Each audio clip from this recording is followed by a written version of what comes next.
question. This question is from solution chapter. Raoult's law ல கேட்டிருக்காங்க. Assertion என்ன கொடுத்திருக்காங்கன்னா for an ideal solution formed by mixing liquids P and Q, delta H mixing is 0, delta V mixing is 0 னு சொல்றாங்க.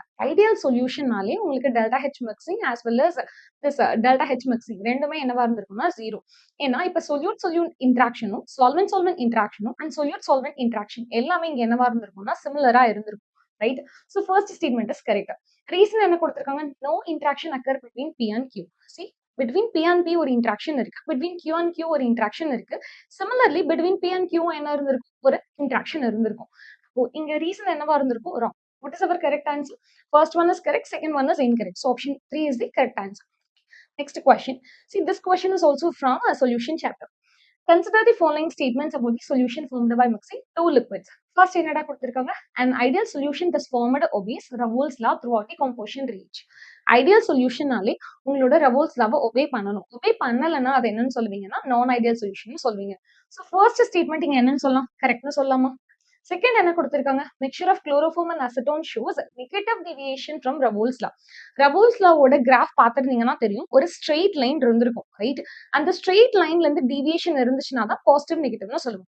அந்த straight line விட உங்களுக்கு கீழே இருக்கு, expect பண்றதை விட உங்களுக்கு லோவரா இருக்குன்னா negative deviation, expect பண்றதை விட ஹையரா இருக்குன்னா positive deviation. அதை ஐடென்டிஃபை பண்றது. Here ஒரு எக்ஸாம்பிள் கொடுத்திருக்காங்க, right? Chloroform and acetone. Chloroform and குளோரோஃபார்ம்க்கு இடையில ஒரு வீக் இன்ட்ராக்ஷன் இருக்கு. Let's take a London dispersion force. அசிட்டோனுக்கும் என்ன இருந்திருக்கும்? சேம் London dispersion force இருக்கு. If you are mixing this chloroform and acetone, குளோரோஃபார்ம்ல இருக்க ஹைட்ரஜனுக்கும் அசிட்டோன்ல இருக்க ஆக்சிஜனுக்கும் இடையில உங்களுக்கு ஹைட்ரஜன் பாண்டிங் பாசிபிள். ஹைட்ரஜன் பாண்டிங்கிறது உங்களுக்கு LDF விட லண்டன் டிஸ்பர்ஷன் ஃபோர்ஸை விட என்னவா இருக்கும்னா கொஞ்சம் ஸ்ட்ராங்கர். இப்போ மாலிக்யூல்ஸ் மிக்ஸ் பண்ணும்போது ஸ்ட்ராங்கர் இன்ட்ராக்ஷன்ல இருக்குன்னா உங்களுக்கு என்ன ஆகாது? எஸ்கேப் ஆகாது. மாலிக்யூல்ஸ் உங்களுக்கு அங்கிருந்து எஸ்கேப் ஆனாதான் வேப்பர் ப்ரெஷரை சொல்ல முடியும்.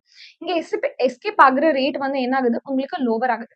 இப்போ நம்ம எக்ஸ்பெக்ட் பண்றதை விட வேப்பர் ப்ரெஷர் என்ன ஆகும்? லோவர் ஆகும். இப்போ இது என்னன்னு சொல்லலாம்? Negative deviation. So second statement is also correct. Third one என்ன கொடுத்திருக்காங்க? Mixture of aniline and phenol shows positive deviation from Raoult's law. Let's take aniline. Anilinனா benzene ring NH2 இருந்திருக்கும். ஃபீனாலா இருந்துச்சுன்னா benzene ring OH இருந்திருக்கும், ரைட்? ஹியர் NH2ல இருக்க யானுக்கும் ஃபீனால்ல இருக்க ஹைட்ரஜனுக்கும் இடையில என்ன பாசிபிள்? Hydrogen bonding possible. தனித்தனியா இருக்கும்போது இன்ட்ராக்ஷன் லெஸ்ஸரா இருக்கு. After mixing hydrogen bonding form ஆகுது. இப்போ இன்ட்ராக்ஷன் ஸ்ட்ராங்கர் ஆகுது அப்படின்னு சொன்னா உங்களுக்கு வேப்பர் ப்ரெஷர் என்ன ஆக சான்ஸ் இருக்கு? லோவர் ஆக சான்ஸ் இருக்கு.